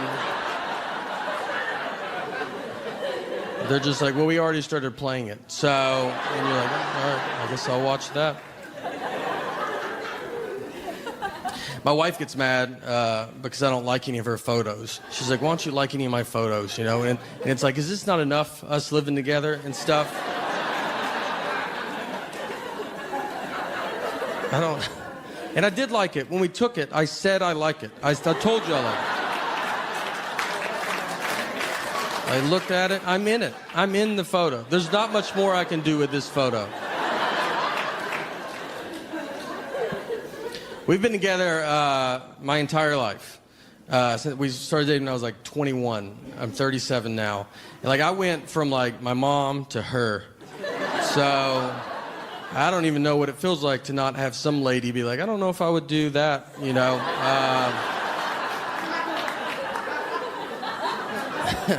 And now we have a daughter, so I'll never know. I'll never know. We get in fights, you know, still. And when you're married for a long time, fighting is just, it can happen, it's open 24 hours, basically, at any time. We got in a fight recently at 3 a.m. We woke up to get in this fight. We have a dog, and our dog, like, freaks out when it thunders. And so we have sedatives to give her because there's only so many times you can tell a dog it's just thunder before you're like, she's not getting it, you know. And you're like, just take this, all right? So I woke up, I had to wake my wife up, and I was like, hey, where are the sedatives at? And she was like, they're at the top of the cabinet. So I go get them. I looked at the bottle, and the bottle said they were expired. So I had to wake my wife back up, and I was like, hey, these say they're expired. And she was like annoyed. She was like, they're not expired, all right? They're new pills in an old pill bottle. And I was like, all right, I should have thought of that. You know, that's my fault.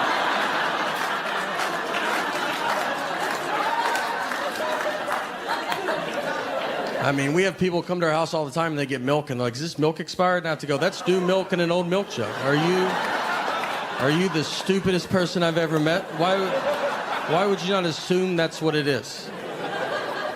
That's roughly what I told her. It wasn't as fun as that, but...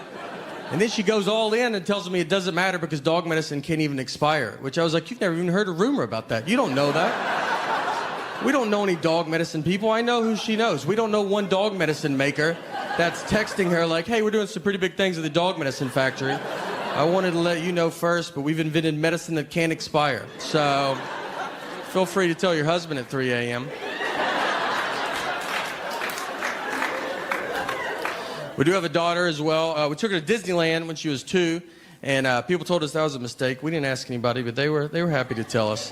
And they were like, you're just wasting money, you know, she's not going to remember it. And I was like, I don't know. She believes in Minnie Mouse. Minnie Mouse is like real to her. It's like fun to see her get excited, you know. Should I just lock her in a closet and be like, do you remember yesterday? No? Well,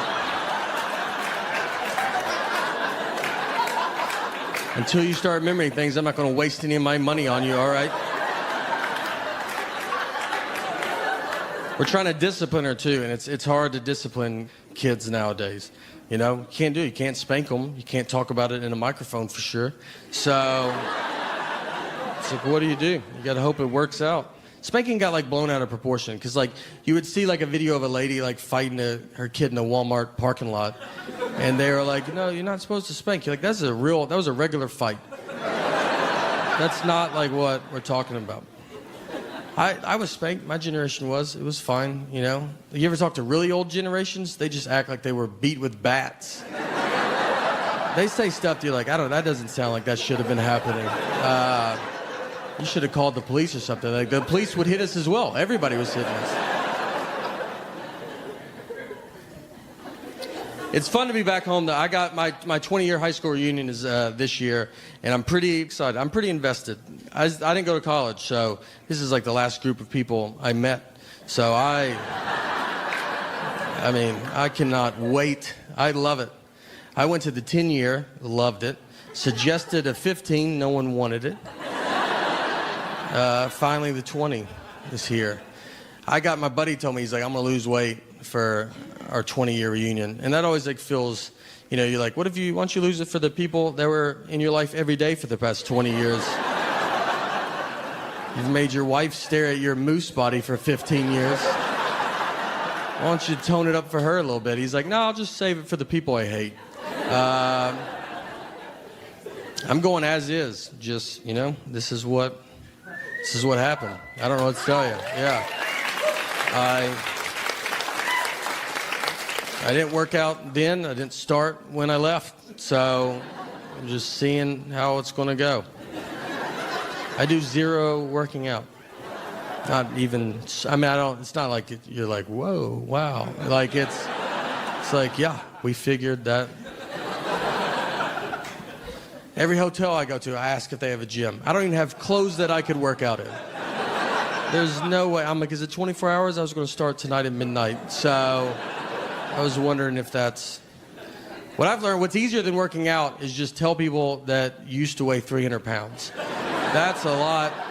They don't know, you know? So I've never weighed 300 pounds, but I look pretty amazing for a guy that used to weigh 300 pounds. You're like, yeah, I got tired of being tired, all right, you know? Today's my cheat day, obviously, but normally I'm pretty strict. I just don't eat anything healthy. I like apples, but I only like pre-cut apples. I won't eat a whole one, you know? I'm not a horse, all right? So could you guys do some work over there at the apple factory, you know, however apples get here? I've watched a lot of the documentaries that try to make you eat better. Like I watched Fed Up, and it's about all the food that I eat every day. There was nothing in it that I haven't had recently. You know that saying, like, I haven't had that in forever? I haven't said that in forever. There's nothing I haven't had. Airheads, that's usually something like, oh, are they still doing good? Yeah, they're doing great. They got more colors now. It's pretty fun, you know? I go to too much, like, chain stuff. Like, that's, I can't think outside of, like, going to, like, a chain place. And they mess up all the time. But I still just go back. I'll go to McDonald's, and I'll have, like, the nerve to be, like, in the drive-thru, like, and be like, hey, guys, I said no onions, and this has onions. And they just look at me like, you're too old to be here, man. Don't come here. This is not a real restaurant, all right? I'm 11 years old. That guy's 90. Go to, like, you live near here. Go to a regular place. I had a whole issue at a Starbucks. I went into Starbucks, ordered iced coffee with milk. Nothing crazy, you know. And the guy like looked at me weird. You know, like when you're like, get something in your head, you're like, I'm pretty sure he doesn't know what I said. But you're like too far in. You're both touching the credit card. So you just got to go, all right, let's see what he thinks he heard. And I go to the end of the counter, and he gives me milk with ice in it. I had to ask him. I go, what is that? He goes, milk with ice in it. I was like, what do you think? Do I look like a psycho to you, dude? I've never ordered milk publicly in the history of my life. I've never once in my life been out and thought, you know what I could go for right now? A cup of milk. I'd love to do that. I'd love a cup of milk. I'd like to drink it out of a straw, something else I've never done. Let's do that, and then let's put ice in it. Let's do something I didn't even know you could do. Let's do all that in front of all these people I don't know. And it was a Starbucks that was like in a Target. It wasn't even its own Starbucks. It was a Starbucks that's like, we don't really do everything. And I was like, do you do milk with ice in it by any chance? Is that something? I just go to all of them. And I still go. I go to everybody messes up. I want them to do so much better. I went to Walmart. I go there. I'm fine with them, you know. I'm a Walmart guy. Like, that's where I'm at. I went into one. I was trying to, and Walmart's getting a little, like, sometimes when you go in there, some of the people that work there are like, some of them, I don't even know. You'll be talking to them. I'm like, I don't even know if you work here, if you're a customer. Like, it's 50-50. But they're willing to help, which is nice. I went into one. I was trying to buy a hammock. So I go in. I go back to where I imagine the hammocks live, and I went up to this guy and I was like, "Hey man, do you guys sell hammocks?" And he was like, "What's a hammock?" And it threw me off enough that I was like, "Am I saying it wrong?" I was like, "I think I'm saying it wrong because you know what it is." And I was like, is it Hammett with a T? Does that sound right? Like, do you guys sell hammocks? And he was like, we're out of hammocks. We're out of them. It's hammock season. And I left, went to my car, Googled where to buy a hammock. And Google was like, do you mean hammock? It's like, I sure do, Google. Where were you at during all of this? The other embarrassing part of that is, so it happened, and then I called like a comic buddy of mine to tell him the story. And I was like, this is funny, right? But then I asked him, I was like, hey, do you think if I tell people I was buying a hammock, is that going to come off like I'm bragging?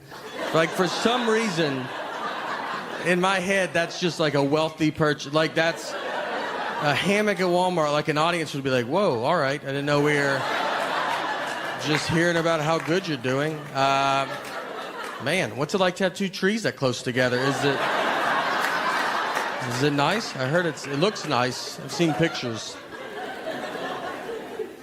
I've had my one like fancy purchase. I had LASIK surgery, and we were living in New York, so I had it. It was in Manhattan. Got a deal on it, so that helps knock it down.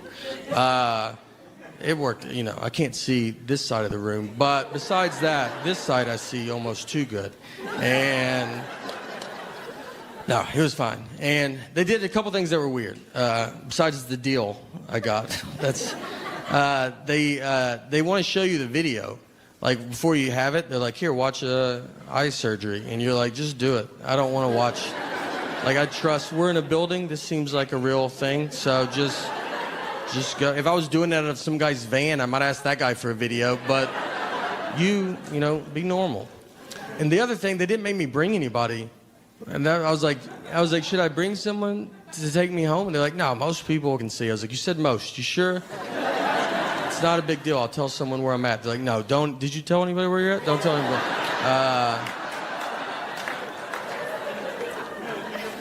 So I go in. They give you a Valium. You go back and you do it.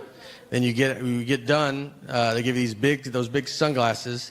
And then I'm on a Valium. They're like, you good? You're like, yeah. This is the funnest. This is like the funnest surgery ever. This has been a fun day, to be honest. And they're like, can you see? And I was like, yeah, I'm fine. Like, so I go down. I'm in Manhattan. So we get out, and I start walking to go to the subway, get a few blocks away. And then my eyes start hurting so bad. And I just want to keep them shut. You don't want to open them. And so I'm like, I can't get home. So I get my phone. I'm like blinking. And I get to my wife, and I call her. And I was like, you got to come get me. I can't see. You know, and I was like, and you should have come too, by the way, all right? Like, why are you not here? So I was like, you got to come find me. I don't know where I'm at. I've made turns. So I was like, just go back to that place and then just expand your search around buildings until you find me. And I just stood I put my hand on a building, and I just stood like, because I was afraid I would like drift out in the street and just be like just shuffling. The next thing I know, I'm in the middle of the road, just big sunglasses, which wouldn't be that different for New York. And so I'm just standing, I stood with my hand like this for like 30 minutes. I mean, we were to the point with, if anybody confidently just walked up, they could have taken me home. Next person that goes, let's go, I was living with them for the rest of my life. It's fun doing comedy with, like, 'cause you get to travel so much. I fly a bunch, and it never gets easy when you fly. Like, you just think, like, every plane you're on is going to go down. It's not in a dark, you know, it's never relaxing. I had, I've got on a plane once, and, you ever get on and just look at everybody on it, and it just looks like a group that would go down in a plane crash. Like, for some reason, you're like, I feel like I've seen all of us before. I had a pilot tell us right before we took off that he was retiring, and this was his last flight. You're like, all right, why don't you just say that when we land, dude? Like, it's not like we're gonna be different people. We're the same people. He's basically just like, either way, this is my last flight. So, all I can tell you is I'm not flying again after that. I'm trying to get better. Like, when you travel now, you go to like different cities. It's like to actually go explore the town and like see stuff. I went to Wilmington, North Carolina, and yeah, a couple of us. All right, and they have a big battleship there, and it's in it looks like it's a river because you can see across. It doesn't look big, but it's probably part of the ocean. It's like one of those where you're like, could I drink that water? Could I not? You know. I don't know, but you can't ask that. You can't ask someone how water works. So I didn't even go on it, but it's there. I just wanted you to not think I didn't see it if you go. But I looked up some other stuff to do. They have a thing there called Cape Fear Serpentarium, and it's just a guy's house, and he has a bunch of snakes, lizards, and a crocodile just in his house. He has the world record for being bitten by a viper snake. It's 7 times, which is like, it's a record no one is trying to get. It's so many times. He was bitten 3 times, and then 4 more times after that. That's how many times he was bitten. 3's a ton, and then 4 more after is just too many. But I was like, I gotta go see this. This is gonna be amazing. So I go, I walk over, I walk in. Right when you walk in, he's got a lobby set up. And in the lobby, he has 2 parrots and then a bunch of anti-government posters. That's like a real, he just has those things. It's like 2 parrots and like a lot of stuff on chemtrails. You know, he's basically just like, this is what I would love to talk to you about. And you're like, I just want to see some snakes, man. He's like, all right, but maybe later could I corner you and talk to you about it? And you're like, I don't know, let's see how the snakes go. So I went and I paid. It was $9, obviously cash only in a place like that. And so I give him my $9. I go up. First snake I see is a gaboon viper. It's a crazy venomous snake. And there's a story written out about how venomous it is. And the story was that these 2 kids broke into the Washington National Zoo in the early 1980s to steal a gaboon viper for whatever reason. So they get it, they put it in a trash bag. When they're walking out, they have the trash bag over their shoulder as if they forgot what they just did. The snake bites through the trash bag because it's a 1980s trash. It's not like a Glad one now, you know. This was like when trash bags were not doing good. So it bit the kid. The kid went into a coma for 4 days, and then it was like, that's all we know. We don't know what happened. And you're like, that's the whole reason I'm even reading this, to see what... Did he die? Is he stronger? Are you him? Like, what's the rest of the story?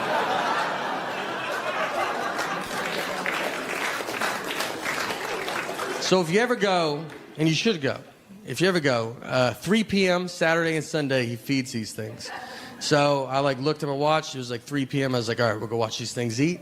So the first snake they go to feed is the black mamba. It's another crazy venomous snake that should not be in America outside of a zoo. Especially not at a guy's house that hates America.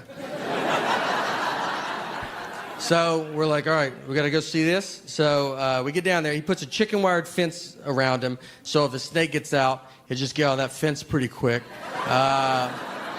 The fence has holes in it that I would describe as a little bit bigger than a black mamba. And I mean, we're leaning on it. We're getting kids up against it. We're like, no, you get up here. Their kids' faces are against it. So we all stand around. He's a bucket of dead mice. He grabs a mouse. He throws it in there. He eats it. We all cheer, and then we move on. Next one we go to is 12-foot anaconda. This snake is huge. He props open the glass cage with a 2x4. That's how big it is. Props it up. No chicken wired fence. It's non-venomous. Worst case scenario, we're all going to wrestle this snake. So we're all standing there around. He gets his bucket back out, but this time it's got dead rabbits in it. And they're the biggest rabbits I've ever seen in my... I would have paid $9 to see what that rabbit's life was like. You know, just to see that rabbit drive up that day. He gets these giant, 2-handed tongs that they look like they're for this. So he grabs a rabbit. He kind of steps back. He's going to make the snake come out and get it like he's hunting. So it's the rabbit, it's him, children, and then us. I mean, no, he's the only employee there. So we stand there. Luckily, the snake comes out. He gets the rabbit. He constricts it. It falls to the ground. He lifts it. He puts it back in. He goes, well, Easter Bunny's dead. Makes that joke for the kids. Yeah. And we waited for him to say he was joking. He did not. Yeah, he stared at the kids harder, almost to assure it. That's what it is. Then he goes, all right, you have permission to touch the snake. No one's asking. We're walking away. No one was like, I bet this is when we can pet him. They're leaving, and he makes the kids pet him. And they most don't want to touch the snake. Most are petting the rabbit he was eating. It was like the 30s. There's no rules in this place. It's like riding a ski lift. You ever been on a ski lift and halfway up you're like, hey, my bar didn't lock. Should it have locked? I don't do this ever. So the last one was the crocodile. We go to the crocodile. It's a 10-foot crocodile. This crocodile has been staring out at his cage at everybody. Like he's trying to remember you for supporting this guy. Like he's like, I'll find you one day. I mean, if he was in here right now with a hat on, I wouldn't be surprised. That's how nervous I am when I go out. So we all stand around, crocodile's there. He unlocks the door. Door's unlocked. He gets his rabbit bucket, and he grabs a rabbit, and he's going to just open the door and like throw it in there and eat it and watch it. He grabs the rabbit. He gets it right here. The crocodile sees the rabbit and comes forward, hitting the door, which is unlocked and we learn also broken. Hits the door. The crocodile's momentum like just takes him out into the carpet like they were staying with us. The kid, there's a 10-foot crocodile just on the floor. So everybody just starts losing it. It's like a Godzilla movie. People are just running. Everybody's crying. People are crying real hard, like just bawling. Everybody's dead behind you. You just assume it. You don't even look. Some lady was like, my husband. I was like, your husband's gone, lady. He's gone. We shouldn't be here. There's so many signs that say we shouldn't be here. And we just leave. Because the cobra was next. She's like, I don't know if the cobra's in a cage. Who knows where this cobra's at? He might have been watching this with us. This is a real story. And here's my proof. I have proof to this story. Is there's a TripAdvisor review from that day. It's not my review. I'm not a review guy. But someone reviewed it. And you can look at it. Go to TripAdvisor. Type in Wilmington, North Carolina, Cape Fear Serpentarium. When you get there, go to the reviews. They have 4 stars to 1 stars. If you want to see what I'm talking about, I would start at the 1 stars. They're all pretty fun to read, though. You know, 4 stars loved it. They think the place is great. 3 and 2 stars, they're usually pretty hung up on the propaganda in the lobby. They can't get past that. And then just go to the 1 star that says, crocodile got out of the cage. It's the best 1-star review I've ever heard in my life. Like, just the most, oh, did that poster hurt your feelings? Did a crocodile get out when you were there? Because he got out with us, and we didn't think he should have been out with us. So 1 star. All right, thank you guys so much. Look, to be honest, I've never taken care of the 1 dog we have, but 2 would be fun. Our dog sleeps in our bed, and someone told me you're not supposed to do that because you lose dominance over the dog. And I asked him, I said, what year do you think it is?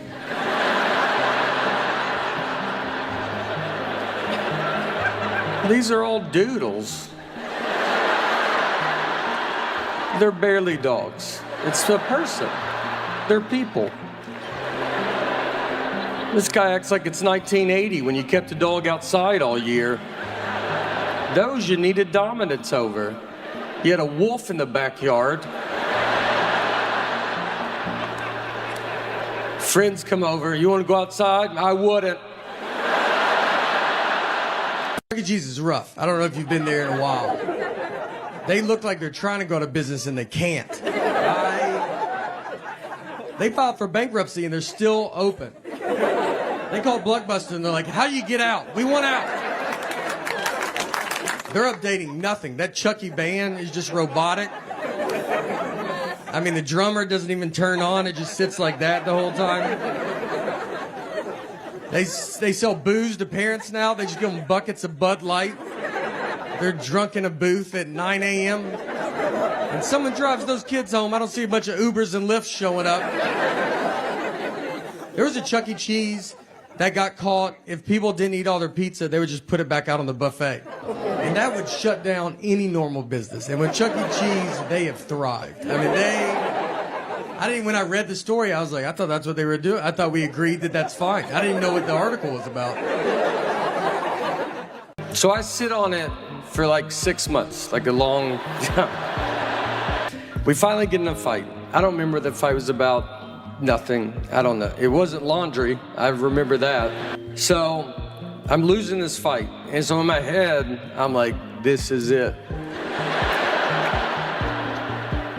I mean, I was sad to see it go. That's how good I felt. I felt bad for her. I mean, I was like, she thinks she's winning this fight. I'm about to drop a bomb on her right now. So just out of nowhere, I just go, I do my own laundry. And I mean, I said it like, they don't make them like this no more.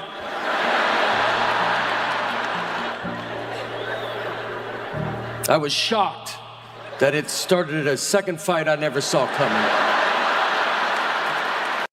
Look, I can be wasteful. If something gets to the bottom, I will throw it away. Ketchup. If ketchup gets like that much left, I'm like, blech. She will put the old ketchup with the new ketchup. That way your ketchup's always gross. Toothpaste. I will use it to what I think the average person uses it to. I don't think I should feel muscles trying to get it out. I'm not gonna have an iron on top of it. But she'll do it more. So I know when I'm done with it, I give it to the hobo I married. She cuts it, gets it all out. I married an old man from the Depression is who I married. Nick's a little person, very fun. We started comedy together. He, very easy to trick. We were once at a coffee shop, and a guy was sitting near us with a big husky dog. And Nick just goes, hey, you think that's a wolf? And I just said, yeah, I do think it's a wolf. They just passed a law that if you can catch a wolf, you can have it as a pet. And he goes, should I go ask him about it? I was like, I mean, absolutely, you know? I mean, he wants to talk about it. That's why he brought that wolf out here. And I watched him walk over to him and just go, excuse me, is that a wolf? And the guy, I mean, he didn't really know how to answer it. He said, what? I mean, you think I brought a wild wolf to this coffee shop? And the wolf's just being cool about it? It's not losing its mind right now? I almost joined the Army when I was 18 just because they called. That was the only reason. I thought I got picked. I was like, oh, wow, this is an honor. Like, I also signed up for a JCPenney credit card at 18 because they called and I was like, man, this day is getting crazier and crazier. I would love it. I would love a credit card. I just got called for the Army. I'll go get some stuff. My mom had to go get me out of all of that. My mom had to call the Army and JCPenney in the same day. She was like, he's not doing any of this. He got to the phone quicker than he usually does, so. Weird to not have my phone. I mean, everybody has their phone. I was going through the airport, and you just don't have it, and you just stare. I mean, we were waiting in line, and you're just like looking ahead, and people are just like, all right, dude, what is wrong with you? I mean, just regular people, like, where's your phone? I'm like, I don't have it. I would like to talk to you, though, if you would talk to me. I'd love to chat for a little bit. One thing I got when I hit my 40s was claustrophobia. Never had it. Actually got it here on the Simpsons ride, which is what's crazy. I mean, we're 100 yards away from where my life fell apart. I rode that ride with my daughter, and we're sitting on it, and we had another buddy, and he has his two girls on, and so we sit there, and they pull the bar down, and the bar, my leg gets stuck in the middle, and it just opened a door that I never knew was there. I mean, it's like a problem. I had to stop the ride. It's super embarrassing to stop a child's ride and just be like, I'm just waving. I'm like, I can't do it. And then they opened the bar and they go, all right, you can do it again. I was like, I'm out, dude. And no one got to ride it because I couldn't ride it. We all had to leave. Yeah, ruined it for everybody. And that's claustrophobia. It just kind of ruins everybody's time. She'll be watching TV. I'm like, ma'am, are you watching this? I couldn't tell. I was going to change it if you weren't watching it. My wife's always around, too, I feel. Just always, like, near, you know, especially about home. It's like I married a cat that I'm like, you just always on me. If I if I go to the bathroom, she's like, I'm going to paint the bathroom door while you're in there. I'm like, you couldn't do it later? No, I had all the time to do it. I thought I'd wait till you went in, and that's when I was going to start. If I eat something she doesn't approve of, she just pops up, man. I mean, I'll try to sneak it. I could eat an Oreo cookie in the attic at 3 a.m., and I would bet my life a light would cut on, and she'd be like, what are you doing up here? And if I questioned it, it was like, what are you doing up here? She's like, I'm always up here. This is when I do my attic stuff. Recently, I was walking to my car, and I had a college kid come up, and he was raising money, for nature, or it was for Earth. It was nature and Earth. I don't know. He used real words, but it was, basically, I felt even, and he looked at me, he's like, it's going to Earth. And I was like, yeah, well, Earth is going through it right now. So He was telling me everything Earth is going through. It's pollution. He said our water's being poisoned. I think I was buying a tree. I don't really know. But I tried to give him cash, and he was like, oh, you got to do a credit card. I was like, okay. So I give random iPad all my family information. It was $75. So he's like swipes the card. And then after it goes through, he goes, just so you know, it's a monthly charge. Yeah. He told me after. And he was like, look, you can cancel it on the website. I was like, I don't even know what's going on right now. Doctors are so unimpressed with birth. The big message they tell you, they're like, all right, whatever you do, let's just try not to shake this baby. That's the number one goal. And they tell it to you almost like, obviously, you're going to want to shake the baby. But it would be just so awesome if you just did not shake this baby. And then I watched a video of a guy, and he was like, here's what I do when I feel like I want to shake my baby. I take walks, I walk about 70 miles a day. I walk a lot. I've barely seen this baby. And then I signed a certificate like I was in kindergarten that said, all right, I'm not going to shake the baby. They quit asking me. I didn't even think of it till you guys brought it up.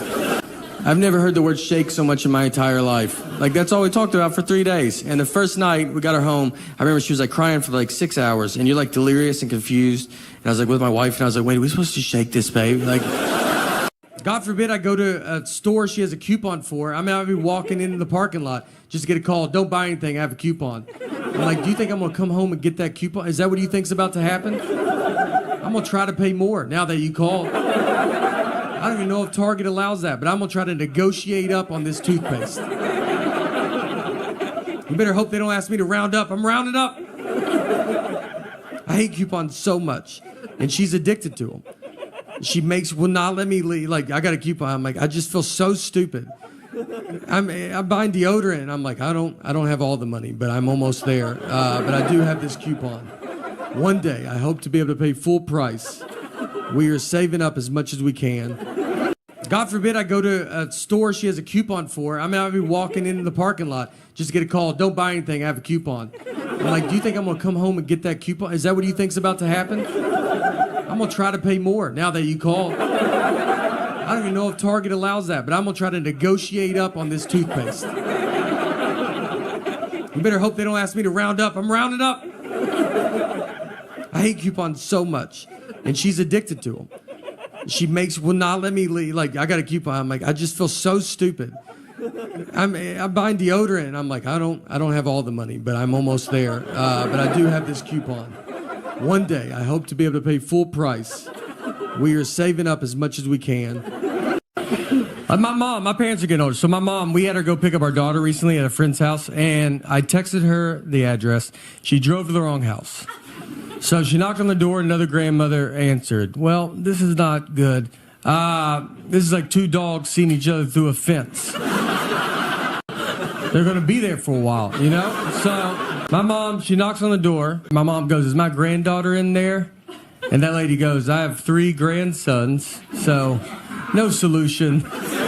Just 2 grandmothers. Just, do you have stuff? I have stuff too. They talked for 30 minutes. It's a wrong door. I had to go get my daughter, then find my mom. Once I did a show in a prison once. All the way in it. We went in it. There's few more people than this. We go in, let's say like you guys are like the inmates. So I'm like sitting here, I'm doing my dumb jokes. None of them work. Every joke I have involves being outside in the past 30 years. Like nothing's relatable. I'm like, traffic's crazy. Do you guys remember? Who remembers traffic?